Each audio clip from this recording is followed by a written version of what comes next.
Thanks for watching. Don't forget to like, comment, share and subscribe to Mufti Tariq Masood, famous scholar. ثابت الانصاری قد کے لحاظ سے چھوٹے, رنگ کے لحاظ سے انتہائی سیاہ, تو کسی بھی لحاظ سے ان میں اٹریکشن میرے لیے نہیں ہے. بالکل جوڑ کی شادی نہیں ہوئی ہے یہ. مجھے خلا چاہیے. مجھے کیا چاہیے؟ خلا. خلا کا مطلب شوہر سے طلاق.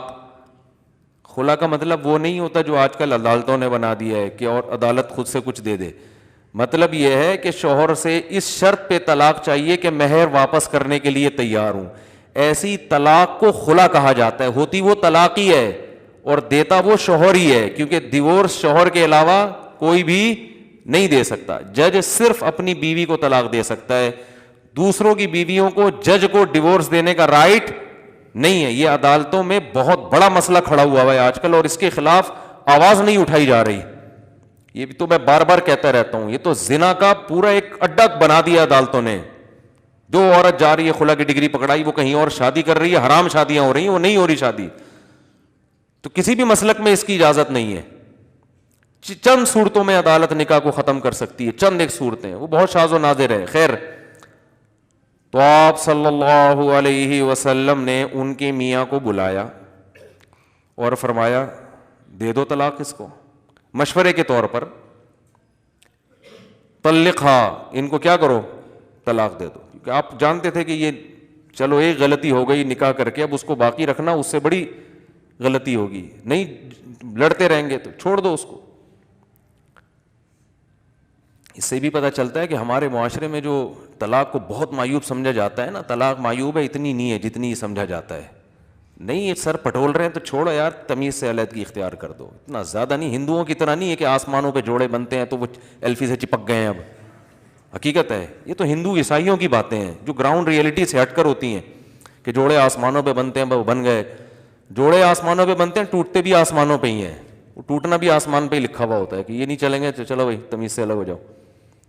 ایسا نہ ہو جا کے بلا وجہ الگ ہو جائیں. یعنی ایک حد ہوتی ہے برداشت کی. کیا ہوتی ہے؟ ایک حد ہوتی ہے.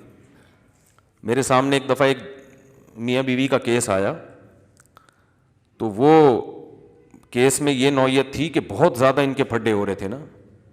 خیر, ہم نے سلو صفائی کرا دی. میرے ساتھ کوئی پینل بھی تھا علماء کا, تو ہمیں اندازہ ہوا کہ یہاں غلطی بیوی کی ہے, عورت کی غلطی ہے. وہ بہت شرارتیں کر رہی تھی. بعض دفعہ مرد کی غلطی ہوتی ہے, بعض دفعہ عورت کی. یہاں اس کیس میں عورت کی غلطی تھی, بہت شرارت کر رہی تھی. تو جب ان کا صلح ہوا نا, تو پھر صلح میں یہ طے ہوا کہ اب یہ جیسی بھی ہے, جس طرح بھی ہے, شوہر کو برداشت کرنا پڑے گا.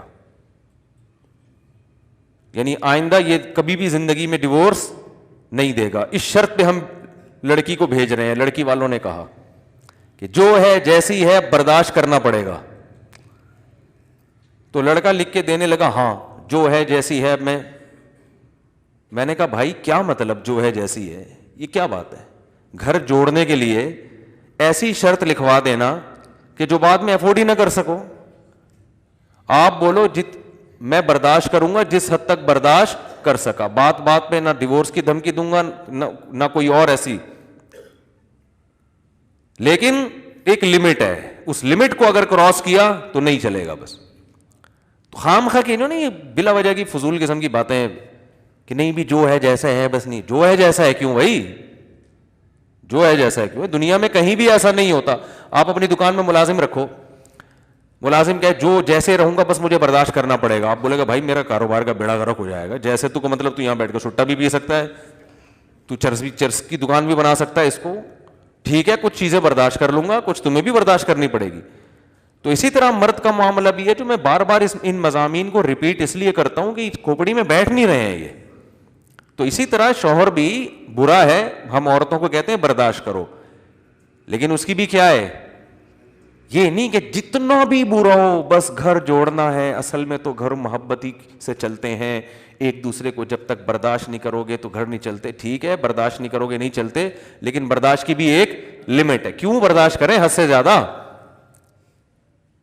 کیوں برداشت کریں بھائی؟ کیوں؟ شادی ہم نے برداشت کرنے کے لیے تھوڑی کی ہے, سکون کے لیے کی ہے نا. تو ٹھیک ہے, اس سکون میں کچھ چیزیں, ہر دنیا کی ہر نعمت میں کچھ فالٹ بھی ہوتے ہیں, لیکن ہر چیز کی یہ کیا ہوتی ہے, حد ہوتی ہے. اس حد سے آگے میں تو کم از کم برداشت نہیں کر سکوں گا بھائی, جو میں دوسروں کو ایسی ترغیب دوں. ایک چیز لمٹ ہوتی ہے نا, ایک لمٹ کے بعد آدمی کی کھوپڑی گھومنا شروع. کہتے بھائی وہ میرے پاس آتے ہیں کہ صبح شام کہ بیگم صاحبہ یہ بھی نہیں کرتی, یہ بھی نہیں کرتی, یہ بھی نہیں کرتی, یہ بھی نہیں کرتی, یہ بات بھی نہیں مانتی, جب چاہیں پرس اٹھا کے گھر سے باہر بھی چلی جاتی ہیں, نہ ابا کی خدمت نہ اماں کی خدمت, کچھ بھی نہیں مان رہی, ایک کسی چیز میں شوہر کو فالو نہیں کر رہی. میں کہتا ہوں بھائی جان چھڑاؤ, تم نے اگر خالی ثواب کے لیے کسی عورت پہ خرچ کرنا ہے تو عیدی سینٹر میں بہت ساری بیوہ عورتیں ہیں جن کو تم جا کے کھلا دیا کرو, جب کسی کام کی نہیں ہے. اسی طرح میاں بھی اگر وہ خرچہ نہیں اٹھا رہا, گھر کا کرایہ بھی نہیں دے رہا, بچوں کے اسکول کی فیسیں بھی نہیں دے رہا, علاج معالجے کے پیسے بھی نہیں دے رہا, میاں فوراً سے پہلے بدل لو بھائی. ہم تو یہی کہتے ہیں لوگوں کو, ایسے میاں کی اطاعت کر کے خامخواہ میں اگر ثواب ہی حاصل کرنا ہے تو اتنی خدمت اپنے ابا کی کر کے, وہ بھی تو ثواب ہے نا. رہنے تو نہیں سمجھ میں آ رہا تو رہنے دو. تو خامخواہ میں پھلترو کی طرح ایک بندے کا نام اپنے ساتھ لگانے کا, جب وہ کوئی سرے سے کوئی حقوق ہی ادا نہیں کر رہا ہے تو پھلترو کی طرح نہیں چیزیں چپک جاتی ہیں آپ کے ساتھ. دیکھا ہوگا نا پھلترو, پتہ ہے کسے کہتے ہیں؟ بعض دفعہ یہ ہوتا ہے, اب تو یہ چیزیں ختم, بچپن میں چیزیں نظر آتی تھیں, جیسے سردیوں میں نا چیزیں چپک جاتی ہیں, تو اون جو سویٹر بن رہی ہوتی تھی نا خواتین گھر میں, تو بعض دفعہ اون چپک گیا کپڑے سے, اب وہ دھاگے کی طرح جا رہا ہے آدمی, یوں کر رہا ہے تو شلوار سے چپک گیا, ادھر سے ہٹا رہا ہے اس والے پہ چپک گیا.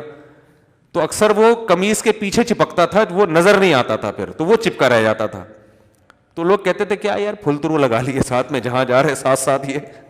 تو ایسے ہی بعض عورتوں نے پھلترو کی طرح میاں کو اپنے ساتھ چپکایا ہوا ہے, وہ ایک حق بھی کم بخت ادا کرنے کے لیے تیار نہیں ہے. تو بعض نے پھلترو کی طرح بیگم کو چپکایا ہوا ہے, بعض نے پھلترو کی طرح. تو ایک حد ہے برداشت کی بھی. اس کے بعد پھر قرآن کیا کہتا ہے, تمیز سے علیحدگی. تو مجھے ڈر یہ لگتا ہے ایسی باتوں سے خامخواہ میں کی علیحدگیاں نہ شروع ہو جائیں, یہ بھی بہت ڈر لگ رہا ہوتا ہے. سائڈ افیکٹ بھی بہت ہوتے ہیں اس طرح برملا بات کرنے کے. لوگ بلا وجہ زندگی گزار رہے ہوتے ہیں, برداشت کر کے خامخواہ میں علیحدگی نہ ہو جائیں.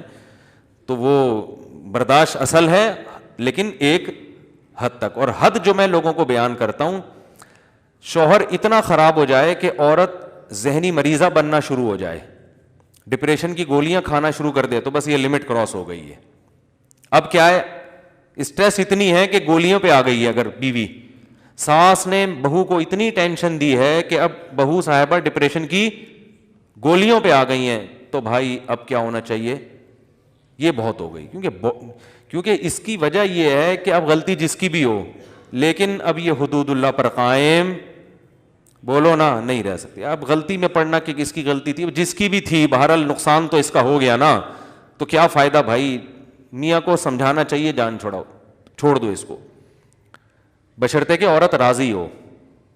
راضی نہیں ہے تو پھر تو وہ اور سے زیادہ بڑی ٹینشن. دو گولیاں کھا رہی ہے, پتہ چلا طلاق کے بعد 4 گولیاں کھا رہی ہے بیٹھ کے. تو مرد اگر اتنا خراب ہے نا کہ عورت اسٹریس میں آ گئی, ڈپریشن میں آ گئی ہے, تو پھر میری رائے یہ ہے کہ صحت پہلے ہے میاں. کیونکہ تھوڑے دن میں یہ پاگل جب ایک دفعہ اسٹریس اور ڈپریشن کی گولیوں پہ آ جائے نا, اور اصل حل نہ کیا جائے اس اسٹریس کا, تو پھر یہ گولیوں کی تعداد بڑھتی ہی ہے, کم نہیں ہوتی, اور پھر یہ پاگل ہی ہو کے مرے گی بیچاری. حقیقت بتا رہا ہوں میں, یہ پھر پاگل ہونے کے علاوہ اس کا کوئی انجام نہیں ہے. تو پاگل ہونے سے پہلے پہلے الگ کر دیا جائے, یہ زیادہ بہتر ہے.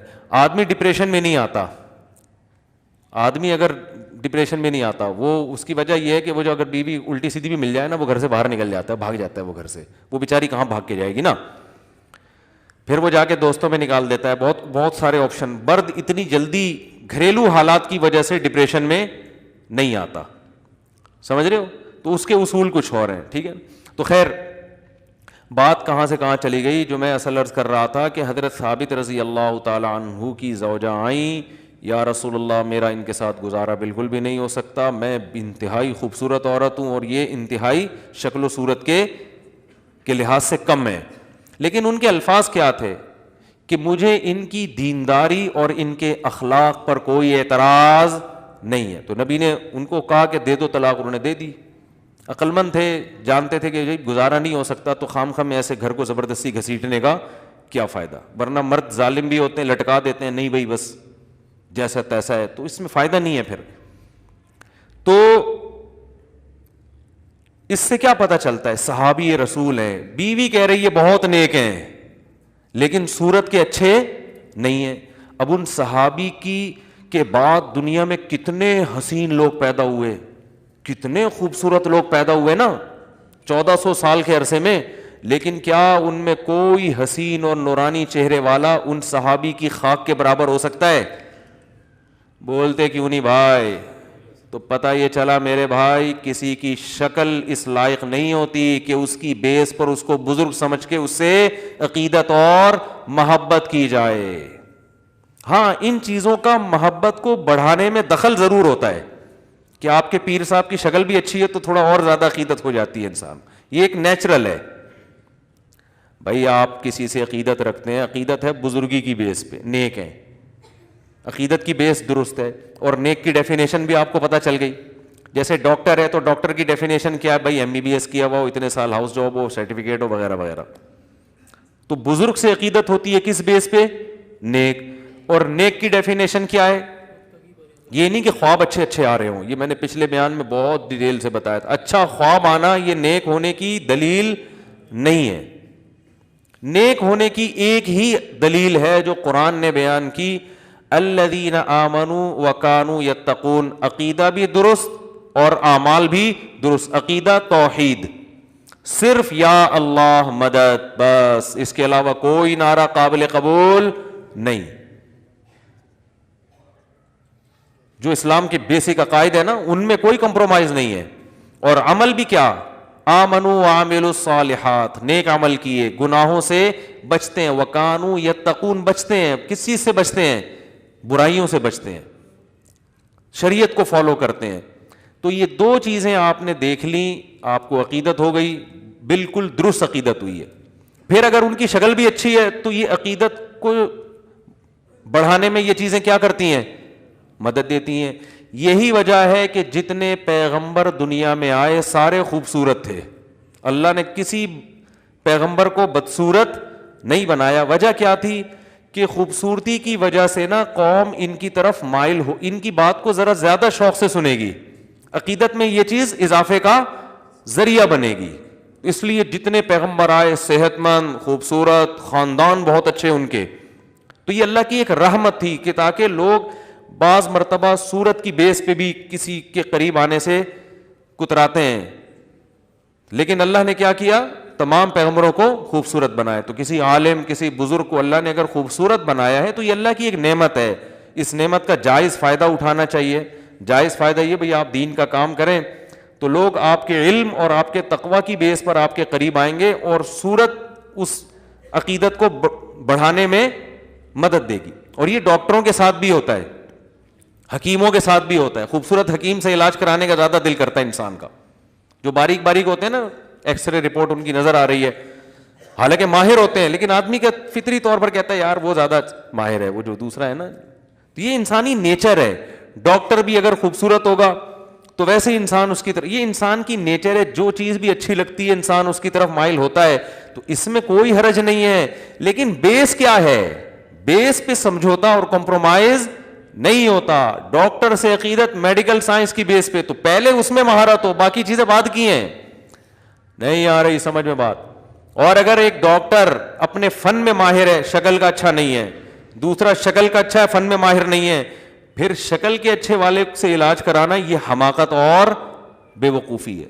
تو اسی لیے یاد رکھو کہ کوئی بزرگ شکل کے اچھے نہیں ہیں لیکن اعمال اور تقوی میں اچھے ہیں, اور ایک بزرگ شکل کے اچھے ہیں لیکن تقوی اس لیول کا نہیں ہے.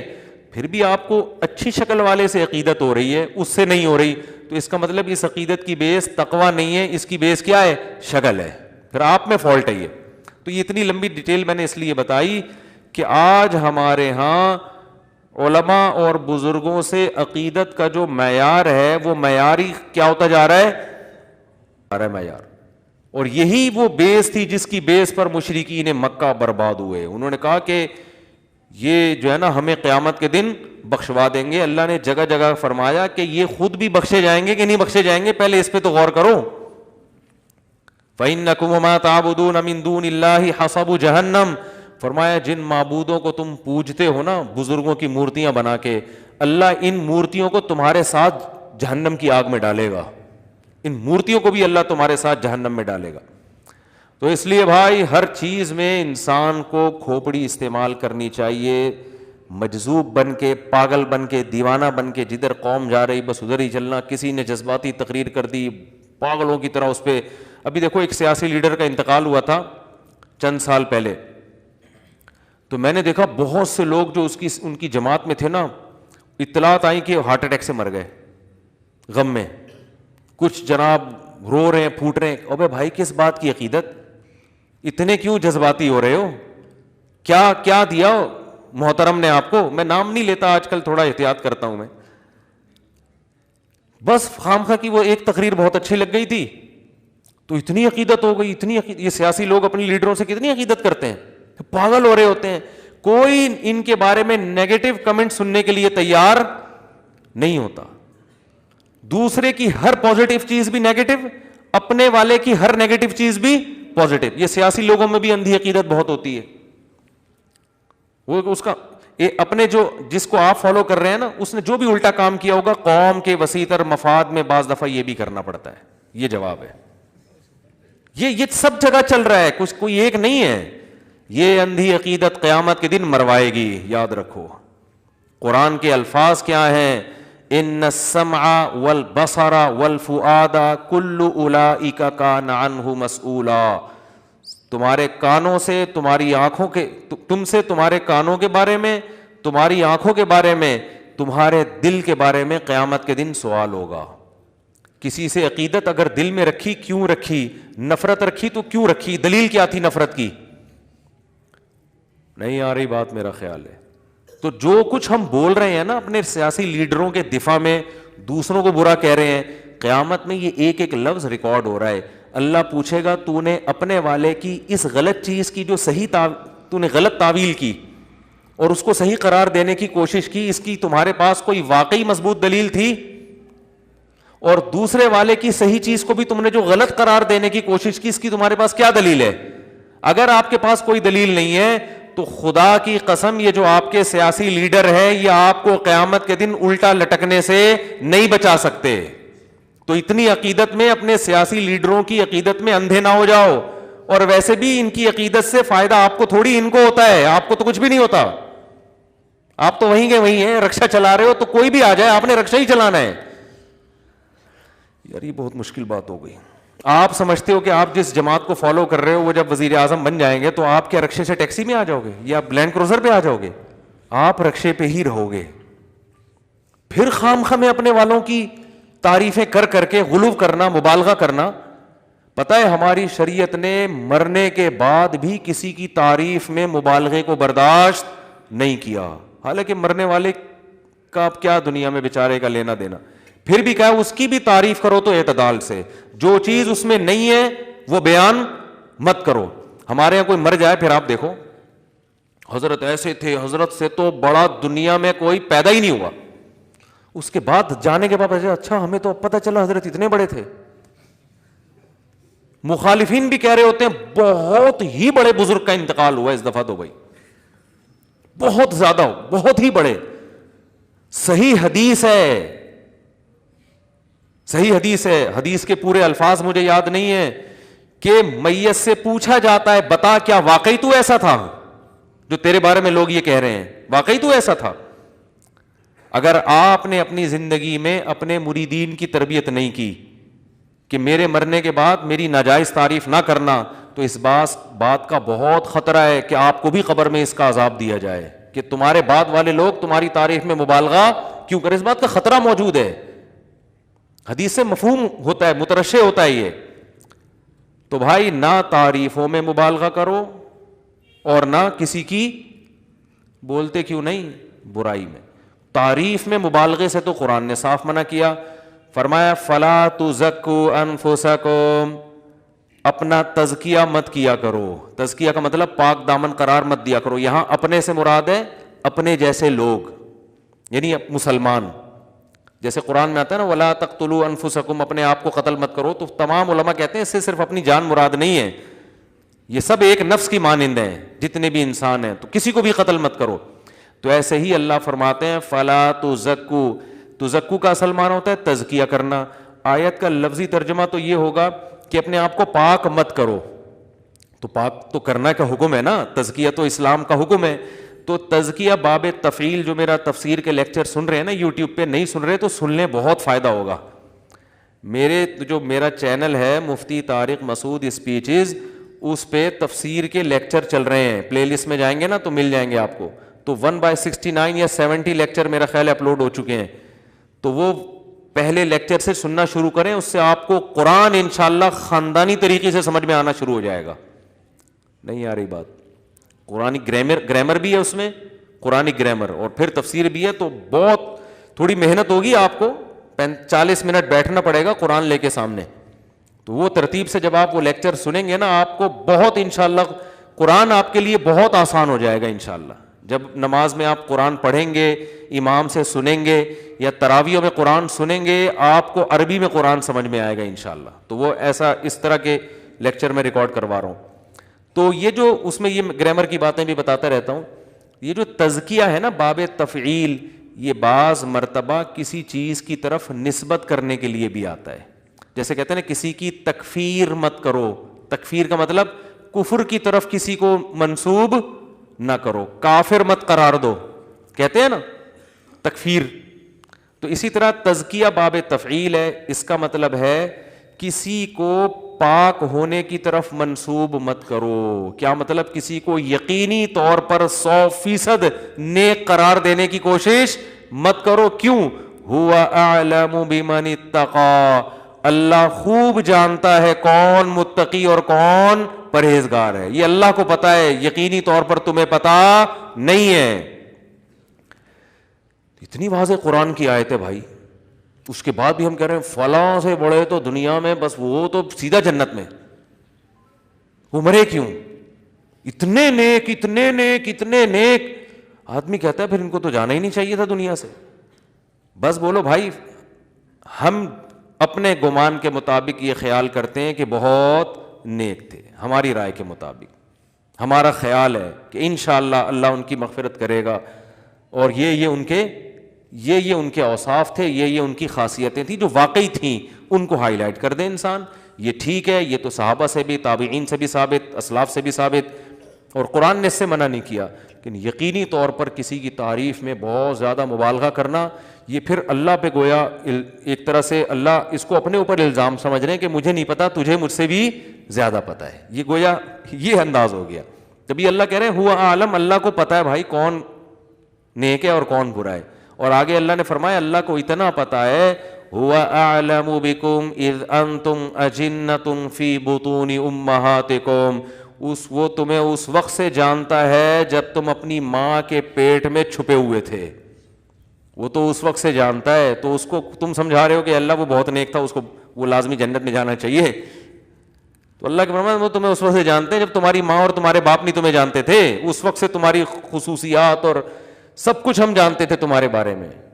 تو اس لیے جس نے جنت میں لے کے جانا ہے، جس نے جہنم میں لے کے جانا ہے، اس کو پتہ ہے. تو ہم اعتدال کے ساتھ، حضرت جی بہت اچھے ہیں، بس کافی ہو گیا. حضرت جی کیا ہیں؟ بہت ہے، بس کافی، اس سے آگے زیادہ نہیں بڑھاؤ. حضرت جی کی یہ علمی خدمات ہیں، ماشاءاللہ اس میدان میں حضرت نے بڑا کام کیا. جو کیا ہے، جو حقیقت میں ہے، ان کاموں کو بیان کر دی. عربوں کی ایک عادت ہے، جب بھی وہ کسی کی تعریف کرتے ہیں نا تو ایک جملہ کہتے ہیں لا نزکی علی اللہ احدا، کہ ہم اللہ کے خلاف کسی کا تزکیہ نہیں کرتے. یعنی اللہ پہ الزام لگا کے یا ہم اللہ سے آگے نکلنے کی کوشش نہیں کرتے. ہم نے جو فلاں بزرگ کی تعریف کی ہے اپنی معلومات کے مطابق، حقیقت کون جانتا ہے؟ بولو بھائی، اللہ جانتا ہے. تو غلو، اعتدال ہماری قوم میں خاص طور پر، یہ پاکستان اور انڈیا میں بھی اتنا نہیں ہے، پاکستان میں بہت زیادہ ہے. تعریف میں مبالغہ بھی اور مخالفت میں بھی اعتدال. بولتے کیوں نہیں؟